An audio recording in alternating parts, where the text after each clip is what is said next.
ಕರ್ನಾಟಕ ರಾಜ್ಯ ಸರ್ಕಾರ ಪೊಲೀಸ್ ಇಲಾಖೆಯಲ್ಲಿ ಪೊಲೀಸ್ ನೇಮಕಾತಿ ಅಧಿಸೂಚನೆ ಹೊರಡಿಸಿದೆ.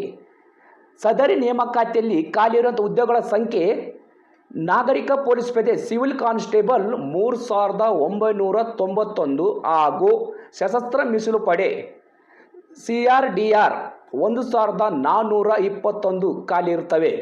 ಸದರಿ ನೇಮಕಾತಿಯಲ್ಲಿ ಯಾರಾದರೂ ನಿಮಗೆ ಮಧ್ಯವರ್ತಿಗಳು ಉದ್ಯೋಗ ಕೊಡಿಸುತ್ತೀನಿ ಅಂತ ಯಾರಾದರೂ ನಿಮ್ಮನ್ನು ಸಂಪರ್ಕಿಸಿದ್ದಾರೆ, ನನಗೆ MLA ಗೊತ್ತಿದ್ದಾರೆ, ನನಗೆ ಮಿನಿಸ್ಟ್ರು ಗೊತ್ತಿದ್ದಾರೆ, ನನಗೆ ಅಧಿಕಾರಿಗಳು ಗೊತ್ತಿದ್ದಾರೆ, ಯಾರಾದರೂ ನಿಮಗೆ ಮಧ್ಯವರ್ತಿಗಳು ನಿಮ್ಮನ್ನು ಸಂಪರ್ಕಿಸಿದರೆ ದಯವಿಟ್ಟು ಅಂಥವರ ಮೋಸದ ಜಾಲದಲ್ಲಿ ಸಿಕ್ಕಾಕೊಳ್ಳಬೇಡಿ.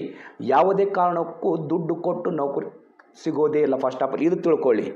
ಅಂಥವ್ರು ನಿಮ್ಗೆ ಯಾರಾದರೂ ಸಂಪರ್ಕಿಸಿದರೆ ನೀವು ನಿಮ್ಮ ಹತ್ತಿರದ ಪೊಲೀಸ್ ಸ್ಟೇಷನ್ಗೆ ಹೋಗಿ ತಿಳಿಸಿ ಹಾಗೂ 112ಗೆ ಕಾಲ್ ಮಾಡಿ ಹೇಳಿ.